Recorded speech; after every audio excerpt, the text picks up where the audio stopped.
A Igreja Católica considera Maria uma santa. Ela tem uma posição muito destacada, né? Aliás, se discute muito isso na teologia, né? Porque a mulher é identificada assim com a mãe. E você sabe que normalmente é a mãe que a gente conta as coisas, quando a gente tem algum problema, a gente procura a mãe. Eu vejo lá em casa. Então, a figura materna é muito importante. E no judaísmo, cristianismo, não existe essa figura materna, né? Deus é visto como um homem, Deus é pai, ainda que Deus não tenha sexo, ok? Deus é espírito. A cultura, muitas vezes até machista, faz a gente pensar em Deus como um homem, como um pai. Deus não tem sexo. Deus não é um velhinho. Deus é um espírito. E às vezes Jesus se apresenta assim: olha, como eu queria juntar vocês como uma galinha. Jesus é o rosto materno de Jesus, né? Mas a gente tem, então assim, em muitas religiões existem as deusas, né? As deusas são importantes. E no judaísmo não tem essa figura. E assim, o cristianismo, com base no catolicismo, pegou Maria, essa figura materna. Como se Maria, ó, Santa Maria, Mãe de Deus, rogai por nós. Mãe, pede por nós. Essa é a figura. Então Maria é uma pessoa assim muito venerada na Igreja Católica. E eu não tenho dúvidas, né, de que assim, ela deve ter sido uma mulher extraordinária. Ela foi escolhida para ser a mãe de Jesus.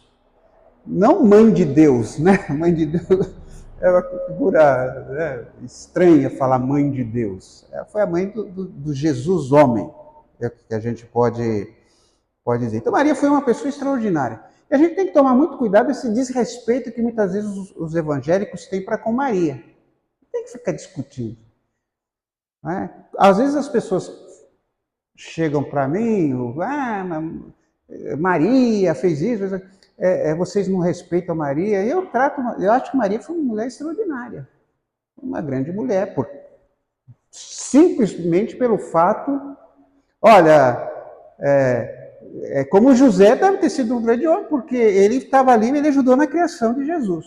Ele deve ter ajudado a trocar a fralda de Jesus e coisa assim. Então, Maria pode ter sido como santa. Vamos ver. O texto fala que Maria ficou grávida. E, como nós já vimos aqui, naquele tempo, o noivado, Maria era noiva de José. O noivado já era considerado um casamento. Era mais ou menos, levava um ano, esse noivado, para preparar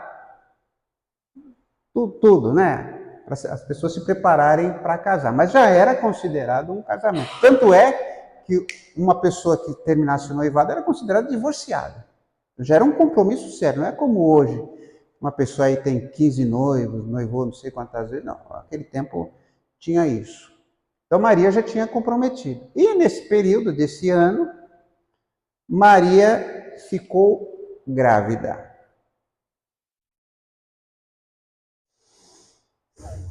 Aí o que... Bom, ela era suspeita de adultério, porque ela já tinha compromisso, né? Ficou grávida. A gente lê a história, parece que a gente vê tudo tão romantizado, né? Foi filha de Deus, etc. Mas imagine isso naquele tempo. Imagine a conversa do dia. Imagine os vizinhos ali lavando roupa e comentando. Eu falei, não era boa bisca. Essa palavra que a pessoa dizia. Não foi uma coisa simples. Aliás, a pessoa leva isso muito na brincadeira. Falou, essa foi a desculpa. Imagina minha filha. Eu tenho uma filha, Lívia. Pai, estou grávida. Depois que eu volto a mim, né, que eu desmaiei e tal, aí eu volto a mim. Ah, não, pai. Foi o Espírito Santo. Foi o Espírito Santo. Quer dizer, não é uma coisa simples. Foi uma situação muito complexa, principalmente para o tal de José. Porque do que iam chamar José? Né? Qual era a fama de José? Um corno, com todas as letras. Qual deveria ter sido a atitude de José? Bom, ele poderia denunciá-la. O filho não é meu. Maria me traiu. E sabe o que ia acontecer com Maria? Sem direito de defesa, o que, Josi? Apedrejada. Morrer apedrejada. Se a moda pega, se gritar pegar ladrão, não fica um, meu irmão. Não. Então, essa é a primeira opção. E talvez fosse a opção mais cômoda para José. Mesmo ficando com fama de chifrudo. Mas ele cumpriria a obrigação. Ele poderia ter feito isso. Outra coisa que ele poderia fazer era abandoná-la em segredo. Não deu, eu pensei melhor, o amor acabou, a vida está difícil. Ele poderia ter abandonado. Mas mesmo assim ele correria o risco de levar a fama, até coloquei aqui, levar a fama de ter sido traído pela mulher. E numa cultura machista, como é a cultura bíblica é uma cultura machista. Como ainda existe isso aqui no Brasil. O Brasil é um país machista. Né? Lugar de mulher na cozinha, mulher tem que pilotar fogão. Né? Você já viu isso no trânsito? A mulher faz uma barbeiragem, fogão! Isso é uma cultura machista. Mas José assumiu. Um anjo apareceu, etc. Aquela história toda, né? E ele assumiu, o que mostra a integridade de José. José é um homem íntegro. Ele agiu de uma forma que pouca gente agiria naquele tempo. De uma forma que talvez nós aqui, homens, não agiríamos. De uma forma que a gente não agiria. Ia sair metendo a lenha. É igual coisa, história de divórcio, essas coisas, né? Sai um falando mal do outro e acabou a coisa. Maria é considerada virgem, Virgem Maria. Os católicos, muitos católicos brigam ainda hoje por falar que Maria era virgem, morreu virgem. E eles se baseiam num texto de Isaías, e que é até citado no texto que foi lido aqui agora, uma virgem conceberá. A palavra virgem, lá em Isaías, é petulá, palavra hebraica. Petulá pode significar virgem, uma moça virgem, ou pode simplesmente significar moça, uma moça conceberá. Né? Os católicos ficam com a ideia de virgem. Nós, os protestantes, eles falaram, é uma moça, não que era virgem. Tanto é que a Bíblia fala que Jesus tinha irmãos. Os católicos dizem que não, eles não eram irmãos, eles eram primos de Jesus. Enfim, essa história dá um debate e tanto. Daria para a gente ficar aqui fazendo uma aula só sobre era uma virgem ou não era virgem. O nome do menino foi chamado Jesus. A palavra Jesus significa Javé salva, Yavé salva, ou Jeová salva. Eu prefiro Javé, Javé salva, tá? Ou, vamos dizer, Emanuel. Emanuel é Deus, conosco, é Deus conosco. Então, foram esses os nomes que Jesus Cristo aqui foi dado para Jesus. Essa história de Maria, José, mostra que Deus ingressou na história humana pela porta dos fundos. Deus entrou numa história complicada. Olha toda essa história. Olha onde ele nasceu. Por quê? Porque ele quis mostrar assim, olha, o reino de Deus é assim, não é... aquele lá tem má fama. Jesus era acusado de conviver com prostitutas. Conviver com beberrões, conviver com um cara que cobrava uma bola nos impostos, e um deles é o Mateus. Entendeu? Esse é entraste. Por quê? Porque todo mundo tem acesso. A porta dos fundos, todo mundo tem acesso. Mateus 4, de 1 a 10. Esse texto é muito conhecido, né? Ele fala da grande tentação de Jesus. Mateus escreveu por volta do ano 80. Os cristãos convertidos a quem ele se dirigia, eles estavam enfrentando problemas com seus co-irmãos judeus, eram considerados um bando de hereges, não estavam proibidos de frequentar a sinagoga, passando por uma crise de identidade. O que eu sou agora? Entendeu? Porque lembre-se, gente, no tempo que Mateus veio, não havia doutrina elaborada. Declaração de fé. Quem pode ou não pode celebrar ceia. Entendeu? Eles não sabiam nada disso. Quem é Jesus? Aliás, não havia nenhuma definição clara de quem é Jesus. Porque foi a grande pergunta. Quem era Jesus mesmo, de fato? Bom, e aí eles estavam sendo tentados, e Mateus sabia que eles estavam sendo tentados a fraquejar. Porque no meio de tanta perseguição, a gente vai fraquejar. Não é? E aí, então, Mateus coloca esta narrativa da tentação de Jesus.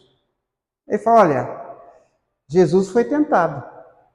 E vocês também serão tentados. Uma coisa que é importante a gente lembrar é que tentação não é pecado. Tá certo? Tentação não é pecado. Então você ter um pensamento ruim não é pecado. Porque você não pode fechar a torneira às vezes. Você tem seus instintos, você tem. O pecado é você dar vazão àquele pecado. Por isso Jesus foi tentado, porque a Bíblia fala que Jesus não pecou. Mas ele foi tentado como nós. Ou não? Você acha que Jesus não tinha atração sexual? Claro que tinha. Ele era homem. Ontem eu estava lendo sobre um artigo que saiu no jornal, sobre o choro. A importância do choro, o que o choro representa para nós, etc. E uma coisa que ele falou que eu achei muito interessante, é que ele falou que o choro é uma das coisas que mostra que nós somos verdadeiramente humanos. Porque o choro, só o ser humano chora. Chora por emoção. Os outros animais choram por questões fisiológicas, mas por emoção, por sentir tristeza, por sentir alegria, só um ser humano chora. E é interessante que a Bíblia fala que Jesus chorou. Jesus era verdadeiramente humano. Que coisa, eu achei muito interessante essa colocação. Né? Então, Mateus estava querendo ajudar aquele povo cristão convertido a enfrentar as tentações, a enfrentar as lutas, as perseguições. E aí ele conta a história da tentação de Jesus. Sabe de uma coisa? O contrário de medo não é coragem. O contrário de medo é fé. Mateus estava querendo dizer, pessoal, vamos ter fé, vamos em frente. Né? E aí Jesus foi tentado por quanto? Jejuou por quantos dias? 40 dias. O que você lembra de 40 dias? Quanto tempo o povo caminhou pelo deserto? 40 anos. Lembra que a gente falou de número? Os números na Bíblia não estão ali por acaso. A gente não deve interpretar os números literalmente na Bíblia. Os números devem ser interpretados, em muitos casos, por o que eles simbolizam. Então, olha o que Mateus está colocando. Olha, Jesus, o nosso povo sofreu no deserto, tentado, etc., por 40 anos. Jesus passou 40 dias no deserto. Deserto, na espiritualidade cristã, significa aquele momento de luta, até que parece que Deus está longe da gente, parece que nada está dando certo. Todos nós passamos pelo nosso deserto. E a gente não deve evitar deserto, viu, gente? Deserto pode servir muito. Eu tenho uma música com a pessoa que estudou comigo. Ele escreveu uma música e ele dizia, nas santas lutas pude mais te conhecer.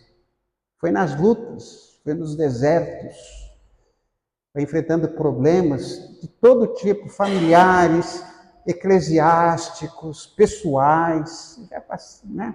Então, Jesus foi por deserto. Os católicos comemoram a Quaresma 40 dias antes da Páscoa, em que eles são convidados a maneirarem na alimentação, até jejuarem e coisas desse tipo. Né? Jesus foi tentado porque era humano, mas não pecou. Por que Jesus não pecou? Porque ele amava. Quem ama, quem faz tudo por amor, não peca. Há uma frase de Santo Agostinho que diz assim, ama e faze o que queres. Se você me amar no sentido puro da palavra, você pode fazer o que quiser comigo. Pode fazer o que quiser, se você me ama. Porque se você me ama, você não vai me explorar, você não vai me enganar, você não vai me prejudicar, você vai querer o meu bem. E Jesus viveu por amor. Então ele não pecou. Em hipótese alguma.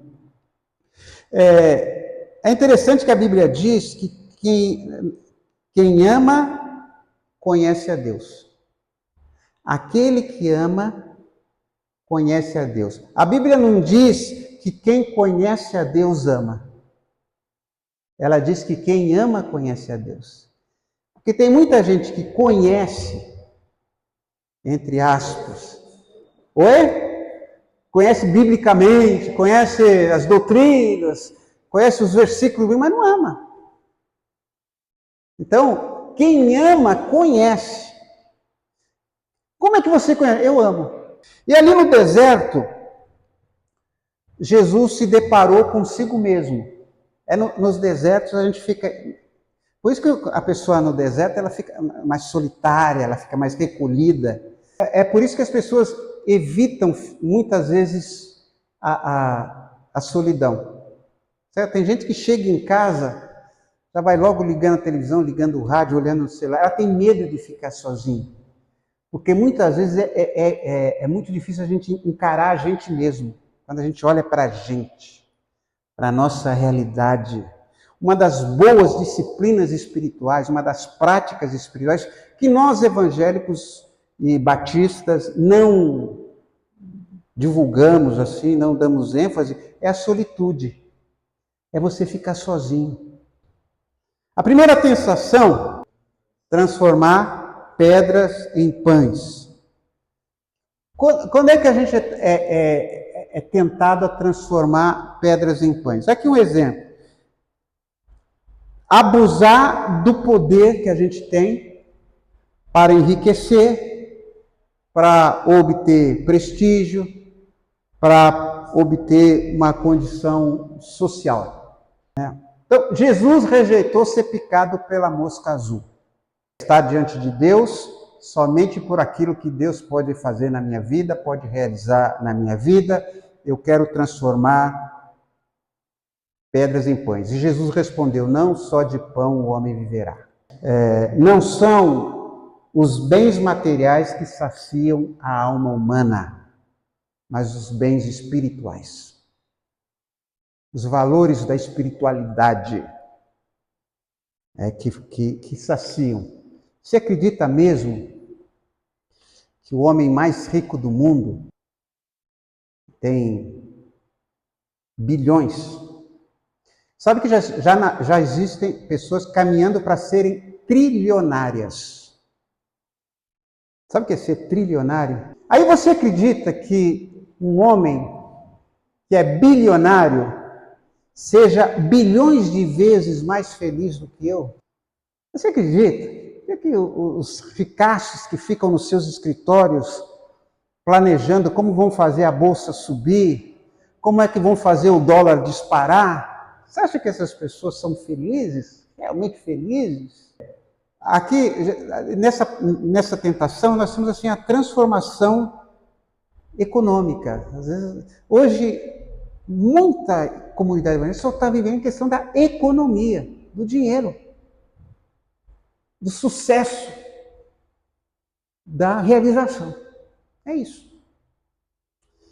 Então essa foi a primeira tentação.